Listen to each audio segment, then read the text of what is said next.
Значит, станок включается дублером сбоку. Переводим положение в пыл. После этого турбина установлена у нас на станке. Подаем подачу масла, включаем. У нас поднимается давление. Рекомендованное давление от 3 килограмм. Значит, следующее, мы должны убедиться, что у нас идет слив активный, что у нас не течет масло где-то не по каналам. После этого тепловой кран должен быть зажатый, прижатый к корпусу турбины вот этими прищепками с двух сторон. Желательно проверить так, чтобы он был за подлицо с корпусом турбины, чтобы он не был где-то перекошен, чтобы он не тер вал. После полной установки турбины желательно пальцем провернуть несколько раз вал, для того, чтобы убедиться, что он нигде ни за что не цепляет. Вот эти два винта должны быть очень крепко зажаты. После этого устанавливается фотодатчик под углом ни в коем случае не под 90 градусов, под любым другим углом, на расстоянии от 5 до 50 миллиметров до контрастной метки. Наносится контрастная метка еще с предыдущего станка у нас. Можно сделать дублированную на этой стороне. После этого настраивается угол атаки сопла. Для этого я его сейчас расфиксирую. Включаем подачу воздуха. Увеличиваем немножко давление.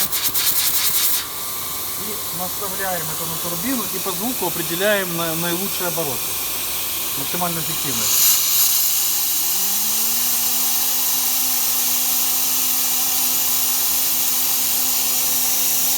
Настроили. После этого можно включать измеритель. Заходим в режим расчета. Здесь вводим допуск на балансировку 2 микрона для всех турбокомпрессоров. Вводим массу ротора уже в сборе с подшипниками совсем. Берем ее с предыдущего станочка. Сейчас. 360. Рассчитать обязательно на 2 плоскости.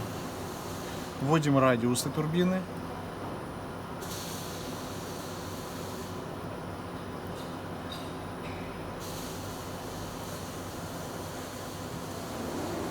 Это вот этот вот радиус и вот этот радиус. Вот этот радиус? Да, этот и этот.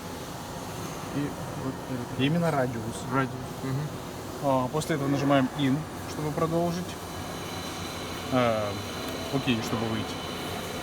Далее мы видим окно, которое говорит нам о том, что допуск у нас 45 миллиграмм с левой стороны, 51 миллиграмм с правой стороны и рекомендованный контрольный груз 200 миллиграмм и 500 миллиграмм. Мы просто принимаем эти результаты. Дальше переходим в режим настройку. Он допуск сам просчитал, да, благодаря нашему тестовому пуску, да?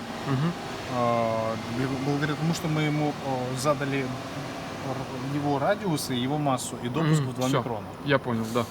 Далее сохраняем настройку под каким-либо номером. Оперируя стрелочками вверх-вниз, можем поменять этот номер. Тип балансировки всегда двухплоскостная динамическая. Нажимаем ОК, сохранить.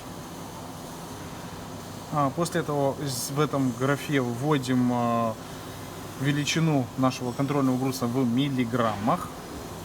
Также можно использовать не миллиграммы, а граммы, либо условные единицы. В качестве единиц могут быть, например, фунты. Аналогично условные единицы меняются по правой стороне. Ввели наши грузики, которыми мы будем настраиваться. И делаем пробные пуски. Закрываем крышечку. Включаем подачу воздуха. Нажимаем ОК. Увеличиваем частоту вращения до 5000 оборотов в минуту. Рекомендованная частота 4500-7000.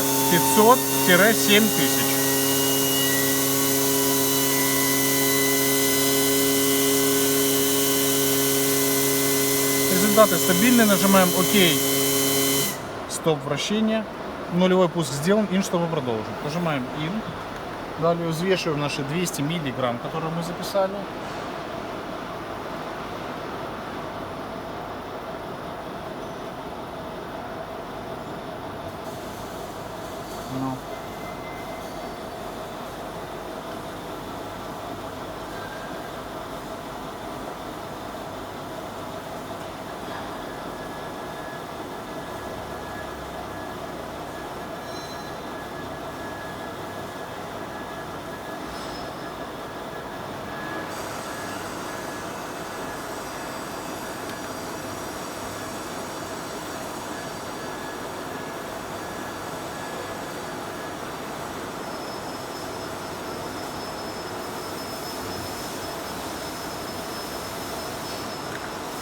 Устанавливаем его на первую плоскость напротив нашей меточки. Вот сюда вот мы установили наш контрольный грузик. Закрываем крышечку. Включаем подачу воздуха. Нажимаем ОК. Если необходимо, подрегулируем скорость.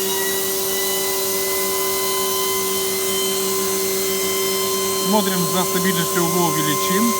Нажимаем ОК, зафиксируем результаты. Стоп вращения. После этого IN, чтобы продолжить. Переставляем наш грузик на вторую плоскость. Точно так же напротив меточки. Закрываем крышечку, включаем вращение, нажимаем ОК. Опять при необходимости редактируем обороты.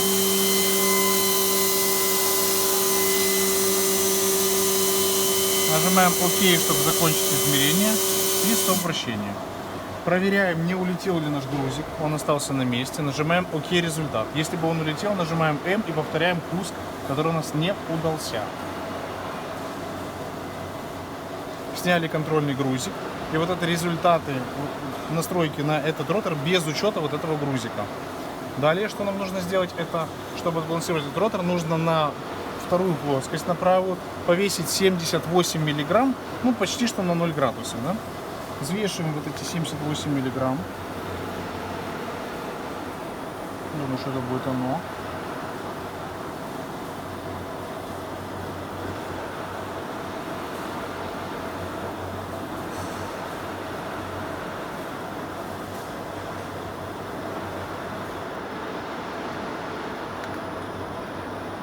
Устанавливаем на необходимый угол.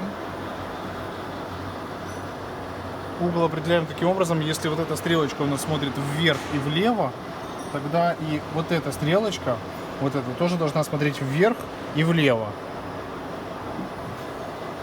Сверху, так как у нас плюсик, поставили этот грузик. Вы же, когда будете балансировать в настройках, поменяете, у вас будет минус, и вы будете спиливать в тех местах. Запускаем вращение, запускаем измерение. При необходимости поддерживаем обороты.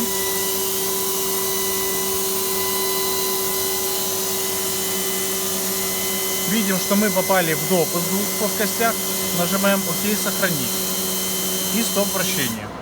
Далее, чтобы изменить настройки прибора и установить здесь метод устранения снятия, нажимаем М. Переходим в меню. Отсчет угла графически нас устраивает, тип балансировки динамически устраивает, направление счета обратно устраивает, а место плоскости 1 легкое, место плоскости 2 легкое. Их меняем на тяжелое. Кнопочкой вправо нажимаем, меняется на тяжелое. Нажимаем ОК. И теперь мы видим, что здесь уже стоят два знака минуса. То есть, когда, если надо скорректировать эти 9 миллиграмм, то мы влево-вниз вот так вот поставим наш ротор. И сверху вот здесь вот мы будем уже пилить, спиливать. Вот этим переключателем включается подогрев масла. Масло рекомендую держать до 40 градусов, ну, точнее, вот от 40 градусов. После 40 градусов свойства масла свои не меняет, однако еще не будет парить. Но настройку пластилином нужно делать достаточно быстро, для того, чтобы турбина не успела нагреться и он не улетал. В принципе, все. То есть мы уже подцепили груз, мы уже отбалансировали турбину. Ну, вот он в допуск. Все, он в допуск.